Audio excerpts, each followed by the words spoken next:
Bismillahirrahmanirrahim. Assalamualaikum warahmatullahi wabarakatuh.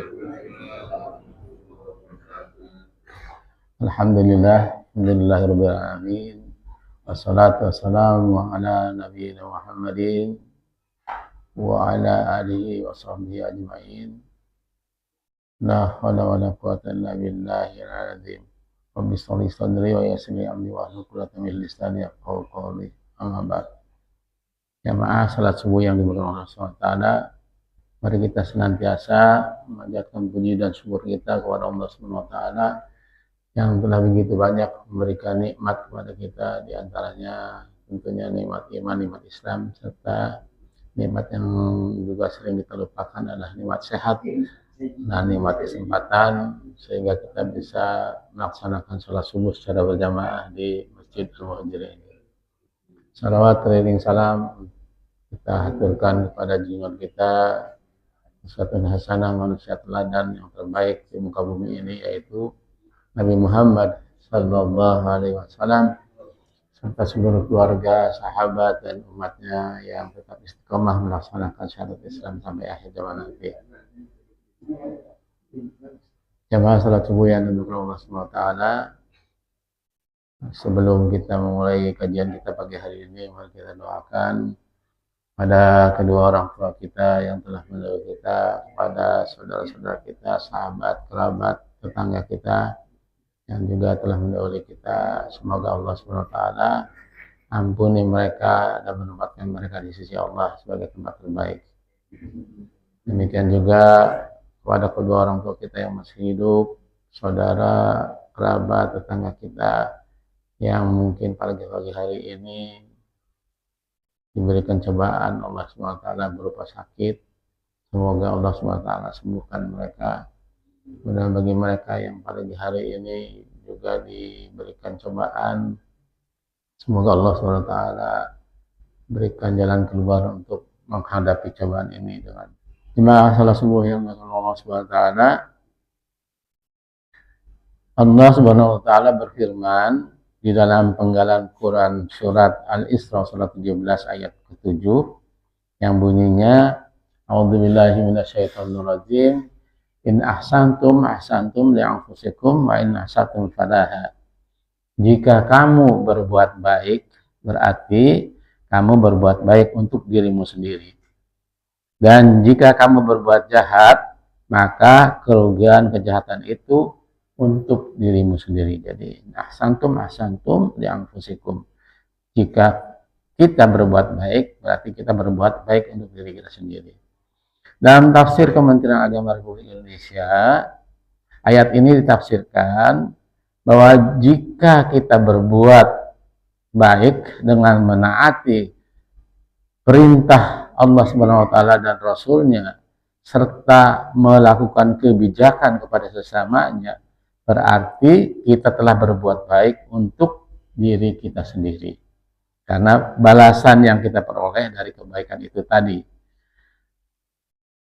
Namun, dan jika kita berbuat jahat, maka kerugian atas kejahatan itu juga untuk diri kita sendiri.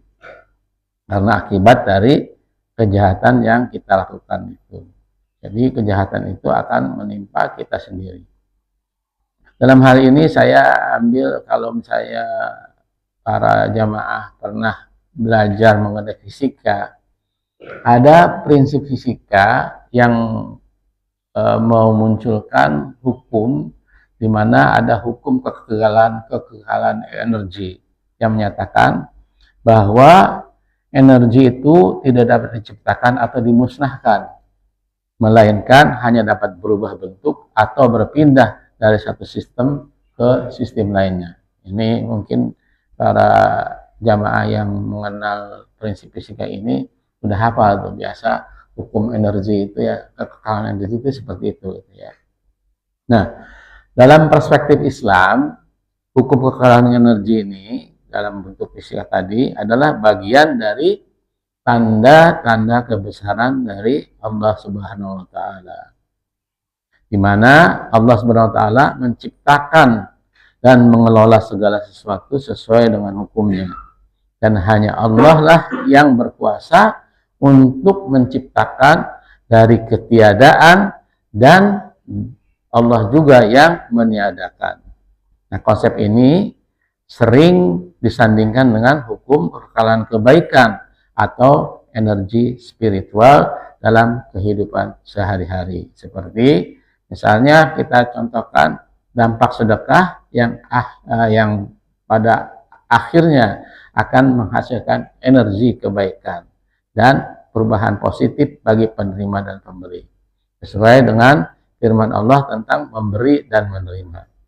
Allah Subhanahu wa taala di dalam surat Ar-Rahman surat ke-55 ayat ke-60 menyampaikan hal jazaa'ul ihsan illal ihsan. Tidak ada balasan untuk kebaikan selain kebaikan itu.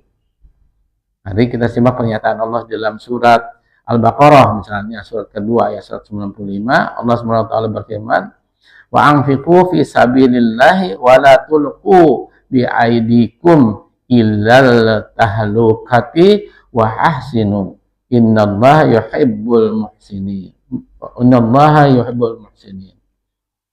Dan belanjakanlah harta beranumu di jalan Allah, dan janganlah kamu menjatuhkan dirimu sendiri ke dalam kebinasaan, dan berbuat baiklah karena sesungguhnya Allah menyukai orang-orang yang berbuat baik. Jadi prinsipnya bahwa setiap kebaikan itu akan dibalas oleh Allah dengan kebaikan itu pula, dan itu akan kembali kepada diri kita sendiri. Dalam hal ini saya akan mengambil satu hadis dari kumpulan Al-Adabu Al-Mufrad, yaitu mengenai menghilangkan gangguan. Rasulullah SAW menyampaikan, an Abi Hurairah radhiyallahu an, qala Rasulullah SAW, al-imanu bid'u wa sab'un au bid'u wa sittun su'atah fa'afadalha qawla la ilaha illallah wa adanaha imadatul adri anil tariq wal haya'u su'batu minal iman. Dari Abu Hurairah radhiyallahu an bahwa ia berkata, Rasulullah SAW bersabda, iman itu ada 70 cabang lebih atau 60 cabang lebih. Yang paling utama yaitu perkataan la ilaha illallah, sebagaimana telah dibahas pada beberapa waktu yang lalu. Dan yang paling ringan yaitu menyingkirkan gangguan dari jalan. Dan malu itu termasuk bagian dari iman. Hadis ini hadis riwayat Bukhari nomor 9 dalam Adabul Mufrad nomor 598. Termasuk juga Imam Muslim meriwayatkan hadis ini dengan nomor 35. Dikatakan dalam sebuah hadis lain bahwa menyingkirkan gangguan itu merupakan sedekah, sebagaimana Abu Hurairah radhiyallahu an meriwayatkan yumitul ada anil tariqi sedekah, bahwa menyingkirkan gangguan dari jalan adalah sedekah. Rasulullah SAW menekankan keharusan bagi kita untuk menyingkirkan gangguan dari sebuah jalan kebaikan. Hal itu merupakan kebajikan yang mengandung banyak manfaat serta bisa mencegah bahaya pada makhluk.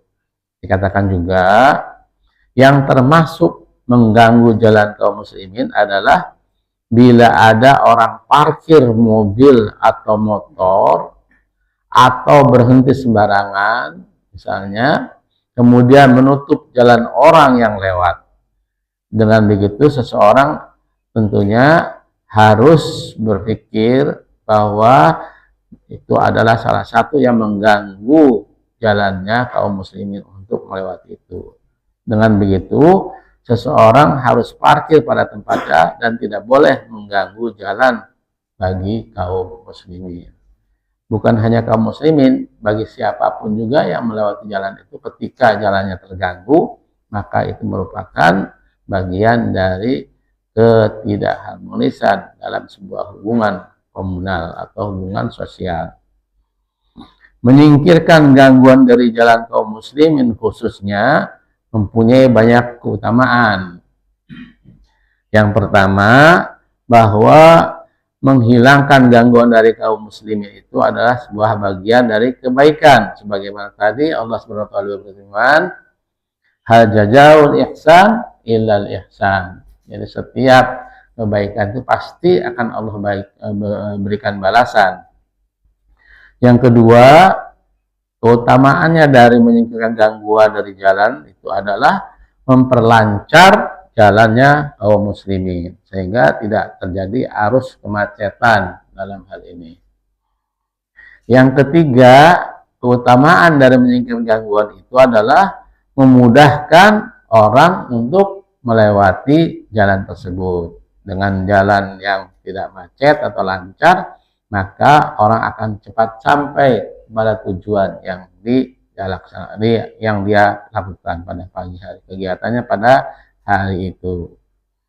Yang keempat, bahwa keutamaan dari menghilangkan gangguan di jalan itu merupakan sebuah prinsip tolong menolong dalam kebaikan. Jadi dalam Islam ada firman Allah yang menyebutkan bahwa dalam surat Al-Maidah ayat ketiga, tolong menolonglah kamu dalam berbuat kebaikan dan takwa, dan jangan tolong menolong dalam berbuat kerusakan dan kejahatan. Dan yang terakhir tentunya salah satunya adalah kebaikan dari keutamaan menghilangkan gangguan di jalan itu, bahwa Allah akan mengampuni dosa orang tersebut. Artinya orang yang melapangkan jalan ketika dia melakukan suatu kegiatan, maka hal itu adalah bagian dari pengampunan Allah terhadap dosa orang tersebut. Ada peribahasa di kita yang mungkin cukup populer ya, peribahasa itu yaitu, barang siapa menabur benih, maka ia akan memanen hasilnya. Begitu juga ada peribahasa yang menyebutkan bahwa menepuk air di dulang terpercik muka sendiri. Artinya apa? Barang siapa berbuat sesuatu, pasti hasilnya akan berdampak kepada diri kita sendiri.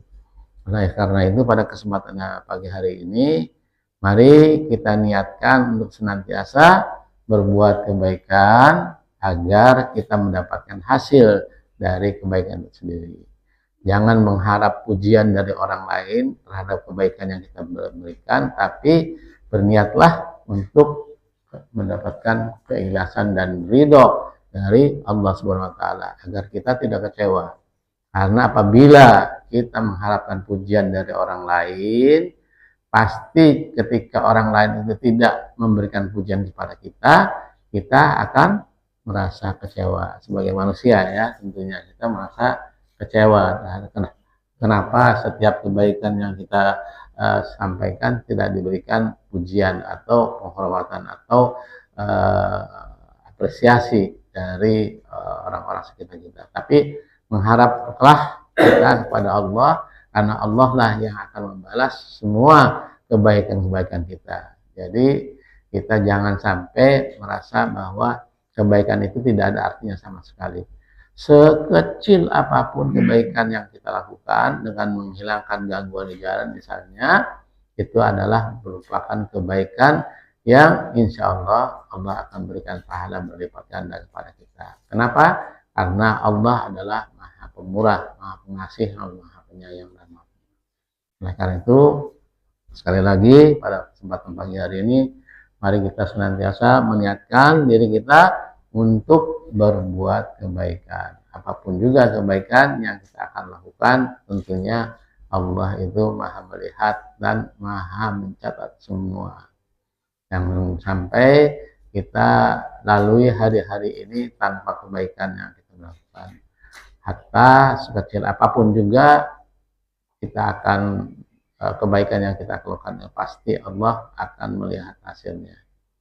Jadi sekali lagi prinsip hukum dalam Islam menerima dan memberi adalah suatu keharusan. Maka betul sekali apa yang bahasa Indonesia sampaikan, bahwa kita ketika menerima sesuatu dari orang lain, maka kita akan mengucapkan terima kasih. Nah, terima kasih itu artinya kita terima, menerima, dan kasih itu memberikan kembali kepada orang-orang sekeliling kita. Jadi prinsip menerima dan memberi. Jadi jangan sampai kita lupakan bahwa semua yang kita lakukan itu pasti Allah akan mencatatnya sebagai sebuah amal kebaikan. Ini barangkali yang kita akan niatkan pada setiap harinya. Bangun tidur kita berniat untuk membuat kebaikan, sehingga kebaikan itu akan dicatat.